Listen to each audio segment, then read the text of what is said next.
Yes, akija unatembea hivi. Yes, akija unajifanya kitu. Hebu ukota dala yangu hapo.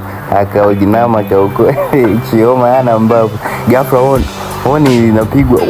Akakimbia, mume wangu karudi bana. Akakimbia, usibadilishe bana. Yes, Frank akawa anaingia ndani. Nikamkuta Obi. Mke wangu yuko wapi? Yuko chumbani huko bana. Leo usiku sijui.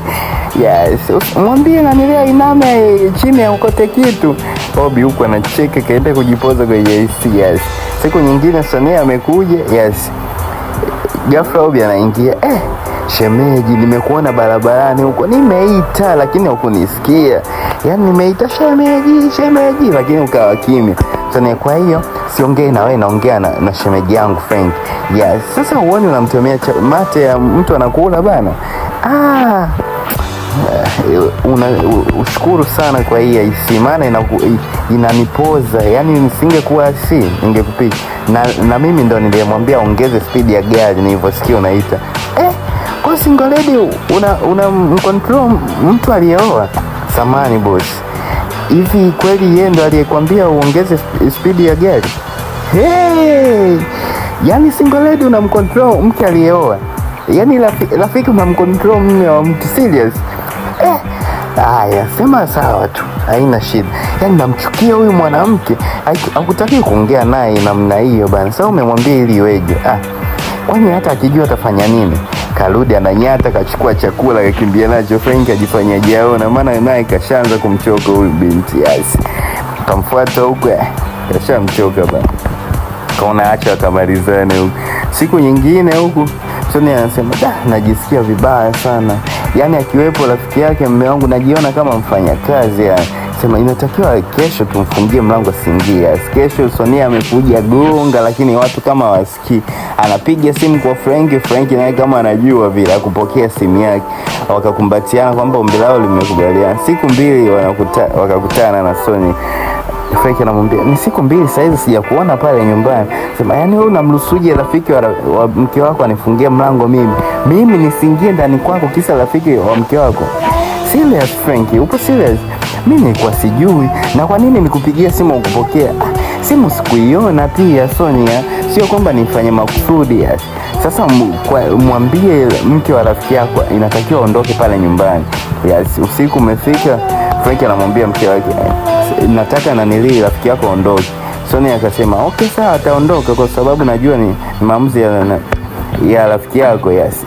Frank kaona mbona hajiwahi kunijibu? Asubuhi anaamka anaenda kazini amkuta mke wake kajiandaa kavaa vizuri kiasi cha kwamba hajamzoea kuvaa nguo fupi kama hizi.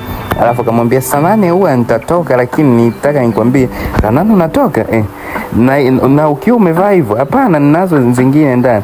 "Kwa zingine ziko ndani?" "Ndio, nimenunua nyingi sana, zipo ndani." "Kwa umesema sana unatoka?" Kamgeuzia bana, anaona mashallah unge kajali kwa bana. Yes, kasema, "Basi sawa. Kwa saa 8 umesema unatoka." "Basi leo uli." "Basi sawa bana, nitakuja." Umesikia mambo yetu yamekubalika bana. Yes, kaa ananigeuza hivi. "Umesema hivi ndio unapovaa?" "Hivi unapovaa." Kawa anacheka, ni vicheko kweli. Yes. Siku nyingine mme karudi saa 8 ile. "Mke wangu yuko wapi?" "Yupo chumbani." Obiana ambapo nilijua tu pressure yake ilikuwa imepanda bana, hawezi kaenda kazini na wakati dadilia anamuona mke wake anatoka. Yes, karudi mapema, anataka uko ndani ni penduko tu. Yes, muda mapumziko bafuni. Yes. Siku nyingine usiku Sonia kaamua Chioma kaamua kufunguka kwa mume wake kwamba yaani najisi kama mfanyakazi pindi pale unapokuwa na rafiki yako bana. Na sipendi iwe hivyo. "Au unampenda Sonia?"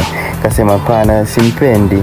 Kasema, "Basi sawa, itajirudia tena." Yes, huko yupo na Obi rafiki yake anamwambia, "Jana nimeongea na mume wangu kasema hatakuja tena Sonia hapa nyumbani." Wakawa anacheka tu. Yes. Siku nyingine yupo Sebreni Frank anapokea simu kutoka kwa mume wake Obi bwana. Anamwambia, Kwa wewe ndo mtu ambaye nanelewa umeamua kuchukua wake za watu. Yes. Frankie kasirika ametukana sana. Akamwambia Obi bila shaka inatakiwa ondoke. Wakawa wanaulizana nani kampa namba? Bila shaka atakuwa ni Sonia wewe. Wakakumbatiana kwa mengi aliyofanya bidada Obi. Yes. Siku nyingine Frankie kaja huko kumfuata Sonia, anataka kuvunja sasa ule ukaribu wa kuja kila asubuhi nyumbani sijui kula kushikana vile mbele ya mke wake. Anamwambia mke wangu ameniambia apendi. Yes. Na huku siku ya pili Obi akawa naaga anaondoka data miss ya serious.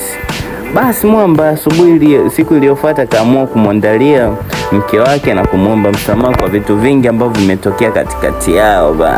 Ikawa ni shangwe, penzi limerudi upya.